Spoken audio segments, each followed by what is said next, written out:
You know the story we're always told, that massive success comes from individual genius and just pure hard work. But what if that's really only half the story? Today, we're going to deconstruct that whole idea of the self-made mogul and reveal how huge wealth is often a manifestation of the system itself. So, this is the bold claim at the very heart of our explainer today. It's a statement that kind of goes against everything we're taught, right? It asks us to look past the individual and see the architecture that's humming away in the background. It's a whole new way of looking at success and the people who achieve it on a massive scale. I mean, we all know this story. It's the one we see in business magazines, in movies. You know, the lone genius, the tireless worker who, through just sheer grit and talent, builds an entire empire from absolutely nothing. It's a really inspiring story for sure. But what if that intense focus on the individual, on that one person, actually makes us blind to everything else that's going on? What if the story of success is less about a single person's incredible journey and more about the landscape they're traveling through? So let's start by looking at the very beginning of the race. The first crack in this whole self-made myth, well, it shows up when we start to look at the initial conditions, the advantages that are there long before the first dollar is ever earned. Just check out this statistic from the OECD. Intergenerational transfers, or in plain English, inherited wealth, account for a staggering 31 to 40% of all wealth inequality in major economies. That's not just a little leg up. For a lot of people, that's a massive, massive head start. And the result of this, you get this incredible concentration of resources. As you can see right here, across developed economies, the top 10% of households hold roughly half of all the total wealth. This isn't some small gap. It's a fundamental feature of the economic landscape. So, what does this all mean? It means that a strong starting position, whether that's cash, connections, or just sheer opportunity, can have a huge influence on the final outcome. It seems like the race to success doesn't always start at the same line for everybody. Okay, so it's clear the starting conditions matter a lot, but the advantages don't stop there.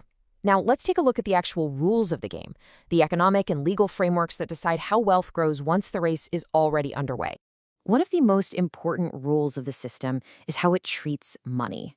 See, money you make from working a job is treated very differently than money made from owning things. Income from your labor is typically taxed at higher rates than income from investments, which we call capital gains. Just this one policy choice creates this powerful incentive that overwhelmingly benefits people who already have wealth. And it doesn't just stop with personal taxes. From corporate tax structures, to the way capital can move around the globe to find low tax places, to these super complex financial tools, there are a ton of other rules designed in a way that just speeds up wealth accumulation for those at the very, very top. And all of this creates this powerful feedback loop. Favorable policies let capital grow faster, which means the wealthy can own more and more assets. That concentrated wealth then translates into political influence, which is then used to keep those favorable policies, or even create new ones. It's a cycle that just keeps reinforcing itself. So, if we combine that initial head start with the way the rules of the game are written, we end up with a totally new reality. We can start to see extreme success not as some individual miracle, but as a predictable, logical output of a system. The key concept here is something scientists call an emergent property. It sounds complicated, but it's really not. Think of a traffic jam. It's not caused by any single car wanting to create a jam. It just emerges from the simple interactions and rules that all the individual cars are following. In the same way, you can see extreme wealth as an emergent property of our economic system. So let's put it all together. From this perspective, the ultra-rich aren't necessarily cheating or breaking the rules. Their incredible success is the logical, predictable outcome of a system designed with very specific incentives. They're simply the system's most successful players, operating exactly how it was designed. So why does looking at it this way matter so much? Well, because it completely shifts our focus. Instead of just celebrating or criticizing individuals, it pushes us to look critically at the design of the system itself. And the outcomes of this system design? They are stark. In recent years, the top 1% have gained tens of trillions of dollars in new wealth. Meanwhile, the bottom 50% of the population has gained only a tiny, tiny fraction of that. The difference is just staggering.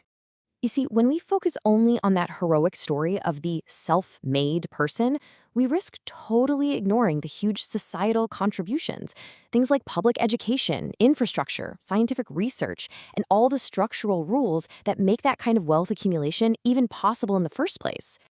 Now, it is really important to say this. This analysis is not about assigning blame to individuals or trying to diminish hard work. The goal here is to develop what you could call systemic literacy, the ability to see the architecture that we all operate within. It's about understanding the entire board, not just cheering for one or two players. And so that leaves us with this fundamental question. If we accept that extreme wealth is an emergent property, a feature of the system's design, and not just a story of individual genius, then how does that change the way we think about building an economy that works for everyone?